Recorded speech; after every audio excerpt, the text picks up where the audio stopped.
ஒண்ணும் இல்லப்பா, இந்த கூல்ட்ரிங்க்ஸ் பேர் எனக்கு தெரியாது. நிறைய பேருக்கு தெரியும், நிறைய பேருக்கு தெரியாது. அதனால என்ன பண்ணா கூச்சப்பட்டுன்னு இது மாதிரி கூல்ட்ரிங்க்ஸ் இதெல்லாம் ஃப்ரிட்ஜில் நிறைய அடிக்க வச்சிருப்பான். இது பேர் எனக்கு தெரியாது. ஆனா என்ன சொன்னா நிறைய பேர் கூச்சப்பட்டு குடிக்கணும்னு ஆசை இருக்கானா, ஆனா இது பேர் தான் தெரியாதா, 10 பேர் நான் நினைப்பான்ட்டு இது வாங்காதே போயிடுவான். அங்க ஆசை நிராசை ஆயிடும். இப்ப என்ன தம்மா சொல்லலாம், டேய் கேட்டுங்க, இது பேர் தெரியாது என்ன பண்ற, இதுனா கலர் இது பிங்க் கலர்ல ஒண்ணு இருக்குது அதை கொடு, மஞ்சள் கலர்ல இருந்த ஒண்ணு கொடு, கூச்சப்படாம கேட்டு அந்த மாதிரி வாங்கி சாப்பிடலாம், தப்பு கிடையாது. அந்த ஃப்ரிட்ஜ்ல இருந்து திருடி தான் சாப்பிடக்கூடாது. இதே மாதிரி எனக்கு ஒரு அனுபவம் வந்து என்னன்னா, எனக்கு இந்த கேக்கு இந்த ஸ்ட்ராபெரி இதெல்லாம் நான் பெருசா வாங்கினதில்ல, என் பசங்களுக்கும் வாங்கி கொடுத்ததில்ல. அவனுங்க சாப்பிட மாட்டானுங்க. என்ன பண்ணா ஒரு பப்ஸ் கடையில போயிட்டு அது நிறைய கேக் வெரைட்டி அடிக்க வச்சிருந்தான். அப்போ வந்து என் பையன் கேட்டான், எப்பா அது வாங்கி கொடு அப்படின்னு கேட்டான். எனக்கு தான் அது பேருன்னு தெரியலையா, அது போடுவேன் இல்லை. நான் ஆக்சுவலா அதுல போடுவேன் இல்லை. நான் அந்த பொண்ணுகிட்ட கேட்டேன், அம்மா அந்த மஞ்சள் கலர்ல ஒண்ணு கொடு, பச்சை கலர்ல ஒண்ணு கொடு, மஞ்சள் கலர்ல அந்த ப்ளூ கலர்ல ஒண்ணு கொடு அப்படின்னா. ஆனா எனக்கு அந்த டோனட் மட்டும் தெரியும், அது நான் சாப்பிடுவேன், என் பையன் சாப்பிடுவான், அது மட்டும் டோனட் ஒண்ணு கொடுமான்னு கேட்டு வாங்கினேன். இதை கேட்கும் போது அந்த பொண்ணு என்ன அப்படியே ஒரு மாதிரி பார்த்துச்சு. அது கேக்குது, அது என்ன ரிட்டர்ன் கலாச்சிச்சு. தம்பியா என்ன கேட்டுச்சா, மஞ்சள் கலர் எடுத்துக்கோ பச்சை கலர் எடுத்துக்கிச்சு. அந்த பாவிக்கு தெரியல. அத இப்ப நான் தான் சொன்னேன் எனக்கு அது பேர் தெரியாது. அந்த பாவி அதே மாதிரியே மஞ்சள் கலர் ஒண்ணு வந்துச்சா, அந்த பச்சை கலர் ஒண்ணு வச்சு எடுத்துன்னு போ அப்படின்ட்டானோ. ஒரே அசிங்கமா போயிடுச்சுன்னு. சி அதனால அது எனக்கு அசிங்கம் இல்ல, ஆக்சுவலா அந்த பாப்பாக்கு தான் அசிங்கம். நீ சொல்லி இருக்கணும்ல, உனக்கு அந்த மஞ்சள் கலர் நான் சொல்லி கொடுக்குறாங்க, அதுக்கு ஸ்ட்ராபெரின்னு ஒரு பேர் சொல்லி இருப்பாங்களா, அது மாதிரி ஏதோ ஒன்று பேர் இருக்கும்ல, ஏதோ ஒரு பண்ணாட பேர் ஒண்ணு இருக்கும், அந்த பேர் நீ வந்து சொல்லி இருக்கணும்ல. அதுக்கு இப்ப எனக்கு தான் தெரியல.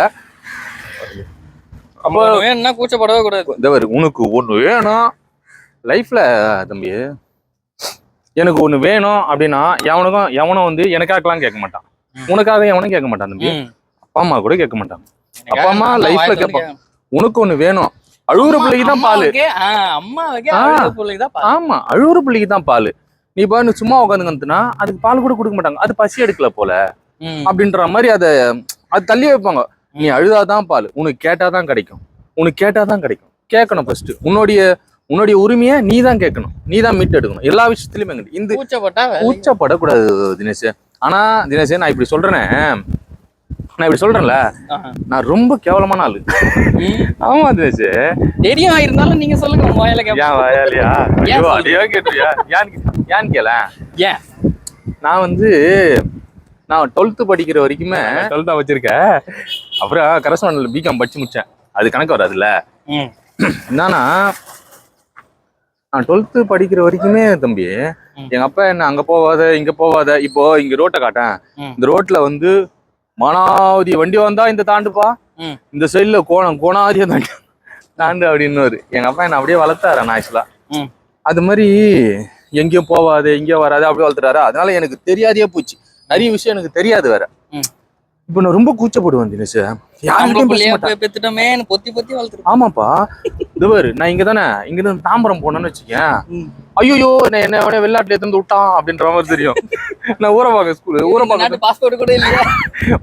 இருந்து நான் அடுத்தது வண்டலூர் நான் போனதே கிடையாது தினேஷ். நான் இப்பதான் ரீசெண்டா தான் நான் ஒரு வேலைக்கு போக பண்ண ஆரம்பிச்சேன். அப்பதான் தினேஷ் அங்கங்கெல்லாம் நான் போயிருக்கேன். நானும் கடலை போய் பார்த்ததே நான் வந்து எப்போ எனக்கு நல்லா நான் 12th படிக்கும் போது பார்த்தேன். அதுக்கப்புறம் பீச் அப்பெல்லாம் தெரியாது, பீச்சுக்கு போனாங்கன்னு சொல்லுவாங்க. நானு அந்த மாதிரி எங்க அப்பா வளர்த்த தப்பு கிடையாது, போயிடலாமா.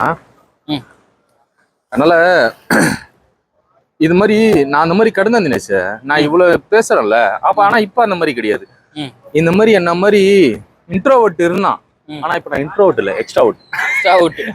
அந்த ஓட்டு இல்ல, எக்ஸ்ட்ராவர்ட். ஏன்னா போய் பேசுங்க, இப்ப பேசுவேன் தினேஷ், இப்ப பேசுவேன். இப்ப யாருக்கும் பயப்படுறது இல்ல. இப்ப அப்பெல்லாம் என் அக்கா வீட்டுக்காரெல்லாம் வந்தா கூட எப்போ வந்தா கூட கேட்க மாட்டேன். அந்த அளவுக்கு ஒரு மாதிரி நமக்குள்ளேயே ஒரு தாழ்வு மனப்பான்மை இருக்கும் எனக்குள்ளேயே. அந்த மாதிரிலாம் இருந்திருக்கு. அதெல்லாம் வந்து தவிர்க்கணும்பா. இப்போ வந்து என் பசங்களை அப்படி இருக்கக்கூடாதுன்னு தான் நினைப்பேன். பேருக்கு தெரியுது, என் பசங்களை நான் இப்போ வளர்க்குறேன்ல, அவனை இது மாதிரி பழகண்டா, இந்த மாதிரி அழகிட்ட பேசணும், இதனால நான் ஆயிட போறேன். எல்லாம் மனுஷன் தானே ஃபர்ஸ்ட், எல்லாருக்கும் மூக்கு கண்ணு வாய் எல்லாம் ஒண்ணு தானே. என்ன உனக்கு மூக்கு நீட்டா இருக்குது. அதனால இந்த விஷயத்த மட்டும் கொஞ்சம் இந்த இன்ட்ரோவர்ட்டா இருக்கிறவன் கொஞ்சம் அதுல இருந்து மீண்டு வர பாருங்கடா. அப்படியே முழுகிடாதீங்க அதுல. வர இது இப்போ அதே மாதிரி இன்னொரு விஷயம் இருக்குது sir.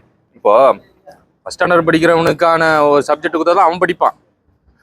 12th standard subject 12th படிக்கிறவனுக்கு ஃபர்ஸ்ட் ஸ்டாண்டர்ட் சப்ஜெக்ட் ஈஸியாக தான் இருக்கும். அதனால இப்போ நம்ம பேசிடுறோம், அந்த இன்ட்ரோவர்ட் இருக்கான்ல பசங்க, அவனுங்கெல்லாம் அது கொஞ்சம் கடினமாக தான் இருக்கும். ஆனால் படிப்படியாக மாற்றிங்கடா தம்பிங்களா, படிப்படியாக மாற்றிங்க. உங்க வீட்ல கூட இருக்கலாம், உங்க வீட்டில் கூட இருக்கலாம். அந்த குழந்தைங்கள மாற்றுங்க, இல்லை அவங்ககிட்ட சொல்லி மாற்றுங்க. அவங்கள எதுவும் இக்னோர் பண்ணாதீங்க. ஃபர்ஸ்ட் அவங்கள வந்து தவிர்க்கணும்னு நினைக்காதீங்க, அவங்கள வந்து கலாய்க்கணும்னு நினைக்காதீங்க. இன்ட்ரோவர்ட்டா மட்டும் இருக்காது. யார் கூட இருந்தாலும் எக்ஸ்ட்ரா ஓட்டா மாறிடுங்கடா. இன்ட்ரோவர்ட்டா மட்டும் இருக்காதீங்க. ஏமாத்திடுவாங்க, நம்மளை ஏமாத்திடுவானுங்கடா. பார்த்து நிறைய ஏமாந்துருக்கேன் நான். அதனால நான் என்ன சொல்ல வரேன்னா, நம்ம ஊடு, எதிர் வீடு, பக்கத்து ஊர், எந்த வீடா இருந்தாலும் இன்ட்ரோவர்ட்டா மட்டும் இருக்காதா, எக்ஸ்ட்ரா ஓட்டா இருங்க.